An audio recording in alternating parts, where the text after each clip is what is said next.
is going to MC, and we're going, we're going to do some introductions and whatever else you want, and then you're going to get stuck with me as the speaker.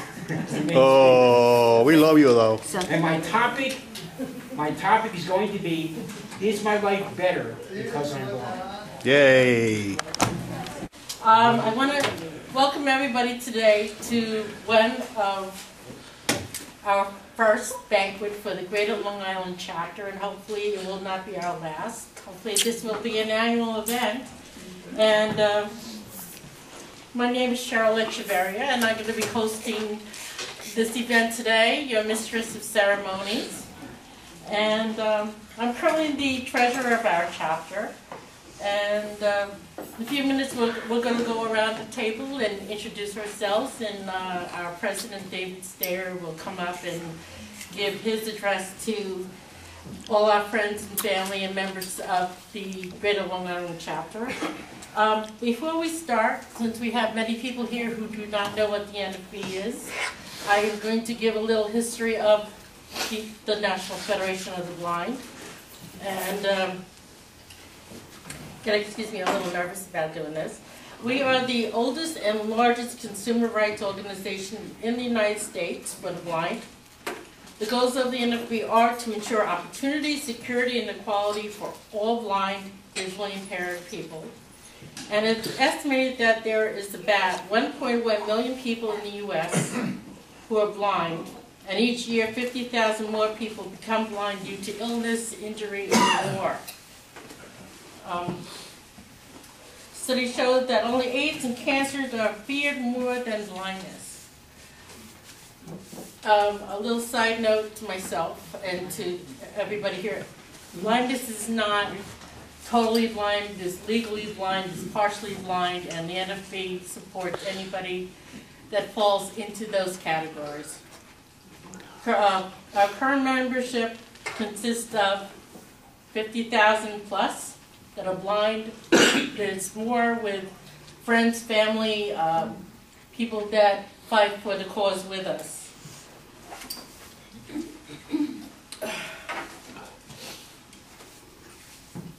I'm sorry, I just lost my train of thought. Forgive me. We have 50 state affiliates plus 2 affiliates, one in Puerto Rico and Washington, D.C., and we have many chapters just like the Greater Long Island chapter in the United States, and our home office is in Baltimore, Maryland, where Dr. Mark Maurer is our current sitting president. Today we have with us two presidents as well, the Greater Long Island chapter president, David Stayer, and the longest running president of New York State, President Carl Jacobson.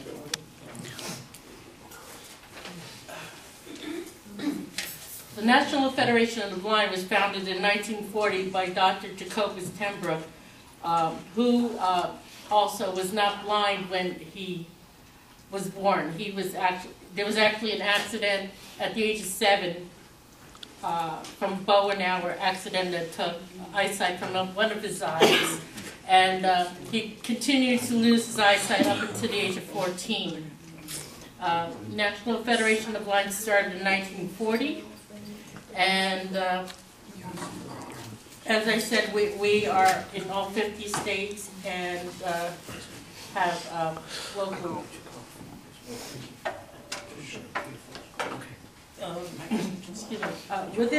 within the National Federation of the Blind, we have many different organizations, from the Parents of Blind Children Division all the way up to our senior division, the blind veterans, vendors. I'm sorry, I'm losing my train of thought. I do apologize. One of the biggest things that the NFB has done in the last 20-25 years has helped to fight with the ADA. We were one of the disability organizations that had the ADA passed by the first George Bush back in 1980. Excuse me, 1990. And we also created about 25 years ago Newsline, which is a electronic phone or computer usage that somebody that is visually impaired or totally blind or cannot read print can access any newspaper within all 50 states, magazines, and popular interest publications, as well as the Associated Press and emergency broadcast systems. By signing up with either the NFB or with your state Commission for the Blind, and being able to read and access the newspaper. The New York State affiliate started in 1956 by our predecessor Ray Dinsmore. Dinsmore, thank you. And since then, our current president, David Stayer, was president of the affiliate since 1981 through 1985. And just a side note, former Governor David Paterson, when he left office, he has become a paid member of the New York City chapter and a proud member of the National Federation of the Blind, where he gave a speech to the general session at our National Federation of the Blind in Orlando, and also was at our state convention in September up in Albany. We do fight the fight for all blind people in this world, in the United States. We lobby for ourselves. We do not have people paid to go to Albany or Washington, D.C. to help promote the laws we're trying to pass and resolutions. We do it ourselves. We are out there to make sure that we help others that are blind to live a better life and do everything that they want to do in life.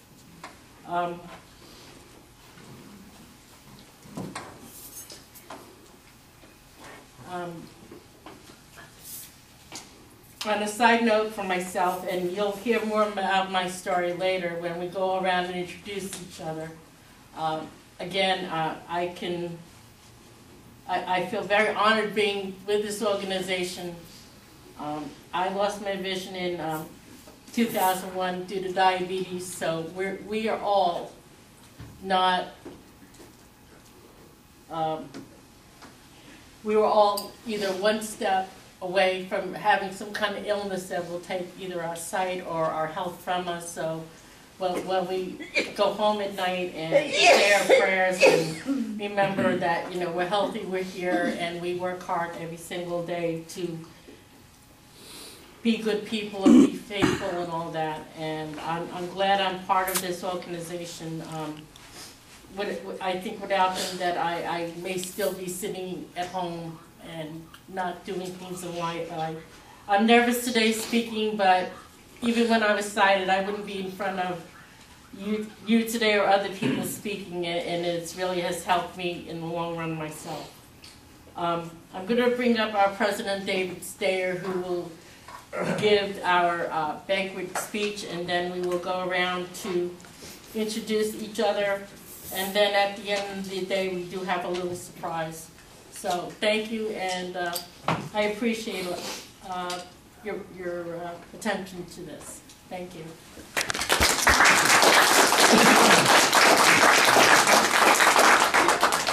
Very good. Who finally convinced her doctors that she was pregnant, went in to have a baby. But there were three problems. The first problem was that this baby was supposed to be born either in late July or early August, not in the middle of April. The second problem was that the physician in charge decided that there was no way this baby was going to live, so he wrote out a death certificate. Well, the baby was born, weighing 1.5 pounds at that time, which was kind of a miracle. That young lady was my mother, and she was told by the doctors she had three choices. One, she could keep her blind child, and probably have no others, or should have no others, because she'd have to spend her whole life raising a blind child.